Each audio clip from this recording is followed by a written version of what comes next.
बहुत बुरी तरीके से अमेरिका ने पाकिस्तान को फटकार लगाई है कि तुरंत ये सब रोको, तुरंत पीछे हटो। अमेरिका ने पाकिस्तान को कह दिया है। तो अभी आपने एक खबर बताई थी कि मार्को रूबियो से बात हुई है। मार्को रूबियो ने फौरन बोला है क्या कर रहा हो, बहुत बुरी तरह पिटोगे, नामो निशान मिट जाएगा, फौरन पीछे हटो। ये बहुत बड़ी खबर। अमेरिका पहले भी कह रहा था कि भारत ने ऑपरेशन सिंदूर किया है, ये उसका हक है, हिलना मत, कुछ करना मत। लेकिन पाकिस्तान ने गलती की। एक बार फिर अमेरिका समझा रहा है पीछे हट जाओ, हाल बुरा होगा। लेकिन अब पता नहीं समझ में आता है। गौरव आर्या, जब तक मार्को रूबियो का फोन जाएगा, वो कह रहे हैं कि तुम पीछे हटो, तब तक तो भारत ने लाहौर पर अटैक कर दिया है। लाहौर पर अटैक कर दिया। और अगर अमेरिका को फोन करवाना था तो आईएमएफ से करवाना था।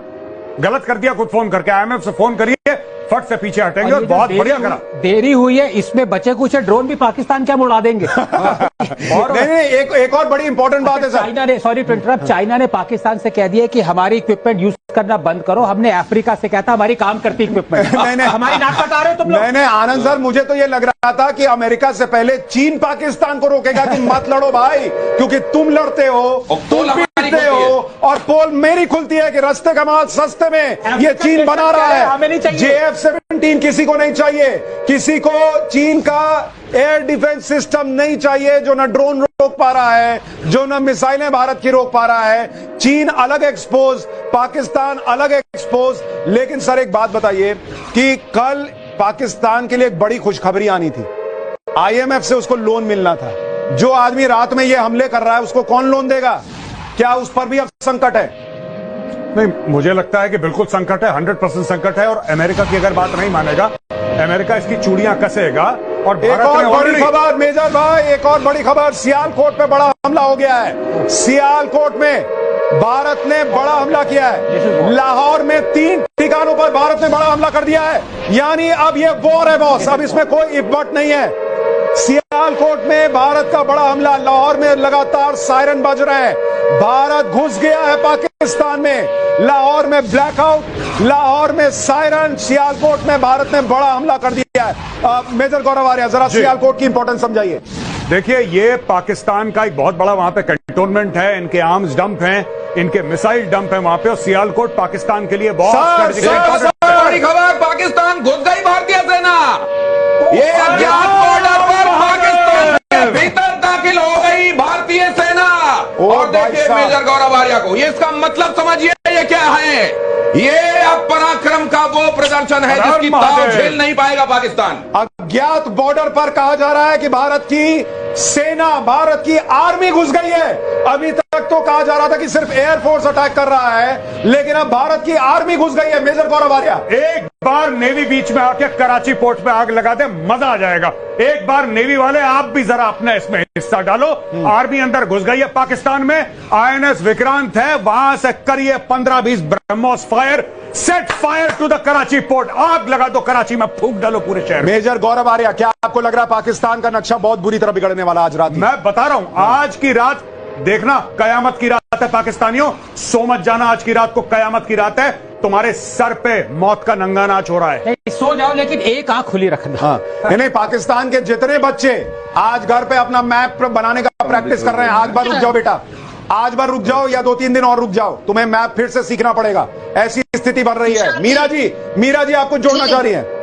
सुशांत जी, बहुत बहुत अभिनंदन। भारत माता की जय। ये ललकार के साथ जय हो गया। जैसे अभी मेजर गौरव आर्या सर भी बोल रहे थे कि जैसे ही हमारा INS विक्रांत से हो, बाकी बच्चों के जो F-16 उन्होंने वहां पे ग्वादर में डाल रखे। अरे मीरा जी, आप कह रही थी S-400 का मिसाइल बड़ा महंगा आता है, ड्रोन पे क्यों खर्च करना? अरे भाई, भारत कह रहा है खुला खुला खर्च करो, इनको कंगाल कर देना है, उसके लिए सोचने की जरूरत नहीं है। सुशांत जी, हमारा जो महाराजा रंजीत सिंह का लाहौर है वो बहुत जल्दी वापस हमें मिलने वाला है। बस कुछ गिनती के समय बचे हुए हैं और ये खुशी अभी सभी पूरे भारतीयों पे बहुत जल्दी दिखने वाली है। बस जैसा आपने वही कहा कि हम सब ये प्रार्थना करें कि हमारे जो योद्धा आज ग्राउंड पे भी उतरे हैं, ईश्वर उनकी पूरी तरीके से रक्षा करे ताकि ये जो काम लेके निकले उसमें सफलता से वापस भी आ सके। मैं 2 चीजें यहां जोड़ना चाहता हूं, 3 चीजें इनफैक्ट, कि इस वक्त देश में नरेंद्र मोदी का जो नेतृत्व है, आपको उसको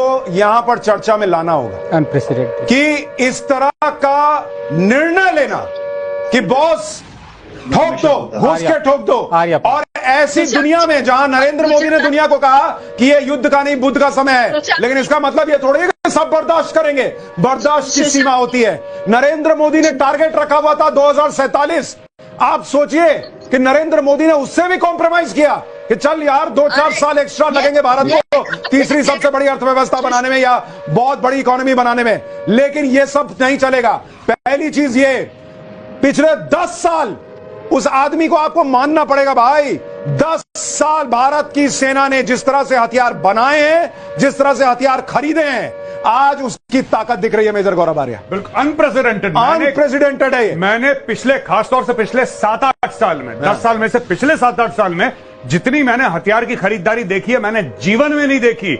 हर तीसरे दिन अनाउंस, इतने हजार करोड़ का ये, इतने हजार करोड़ का ये, हथियारों का इन्होंने अंबार लगा दिया। और ये भी बात है कि 60-70% अब मेक इन इंडिया भी हो रहा है।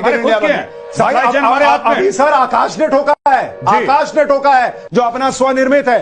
तो आप देखिए ये बड़ी चीज जो है वो इस वक्त हुई है। लेकिन नरेंद्र मोदी का ये निर्णय लेना कि हम ये करेंगे, ये अपने आप में अनप्रेसिडेंटेड है। और लाहौर से इस्लामाबाद तक अंधेरा ही अंधेरा, पाकिस्तान में अंधेरा, पाकिस्तान के पंजाब में पूरा अंधेरा छा गया है। लाहौर से इस्लामाबाद तक अंधेरा ही अंधेरा है। आनंद सर ये जो हो रहा है ये अद्भुत है, ये अद्भुत है। नहीं, मैं ये सोच रहा हूँ वो जो पेन था सरेंडर डॉक्यूमेंट साइन करने के लिए जो नियाजी साहब ने यूज किया था, वो किसके पास है? इंडिया के पास रखा हुआ है आपने पाकिस्तान के पास? क्योंकि उसकी जरूरत नहीं। सर अब हम दे देंगे। अब हम डिजिटल साइन लेंगे सर, दुनिया को व्हाट्सएप करेंगे कि उन्होंने साइन किया। हाँ, आईपैड पे ले लेंगे। और वो आईपैड भी इंडिया वाला बना हुआ होगा, मेड इन इंडिया वाला। अब हम चाइना वाला नहीं लेते। नहीं, पर एक बात जो आप कह रहे थे ना, बहुत सारे हमने वेपन्स लिए हैं। ये देखिए डेमोक्रेसी की पावर, डिस्पाइट 6 साल तक रफाल का पूरा वो चक्कर चला, सुप्रीम कोर्ट पे 2 डिसीजंस हुई, 36 एयरक्राफ्ट खरीदने के लिए लाले लग गए। Despite that we did not have a let up in buying what was important for. आपने जब कहा ये जरूरी है, लाले के साथ लाले पड़ गए होता है, लेकिन आपने लाले लग गए तो मुझको लग रहा है लाले तो आज पाकिस्तान के लग रहे हैं। पाकिस्तान के जबरदस्त लाले लग रहे हैं। F-16 मार गिराया है, उनके ड्रोन्स को मार गिराया है, और अब भारतीय सेना अज्ञात बॉर्डर से अंदर प्रवेश कर चुकी है। तो लाले पाकिस्तान के लग चुके। आज कयामत की रात है। पाकिस्तान के लाहौर से लेकर इस्लामाबाद तक अंधेरा, और जब वहां सुबह होगी तो ऐसा ना हो कि भारतीय फौज वहां नजर आए और भारतीय तिरंगा वहां नजर आए। मेजर गौरव आर्या, क्या ये जिस तेजी से हो रहा है, क्या सब कुछ 1-2 दिन में हो जाएगा या ये अभी लंबा भी चल सकता है? लंबा खिंचेगा, लंबी कहानी है। और मैं भारत के जितने भी लोग ये चैनल देख रहे हैं, मैं आपको एक बात बताना चाहता हूं कि इसमें आपको भगवान न करे, 100 बार कह रहा हूं भगवान न करे, बुरी खबर भी सुनने को मिलेगी, क्योंकि युद्ध है। युद्ध है, युद्ध में दोनों तरफ बातें चलती हैं। लेकिन अंत में पाकिस्तान की जमीन पर भारत का तिरंगा लहराएगा, पहली चीज। दूसरी चीज, जहां तक मुझे समझ में आता है, आई एम नॉट 100% श्योर, पर इन्होंने पीओके का गेम कर दिया।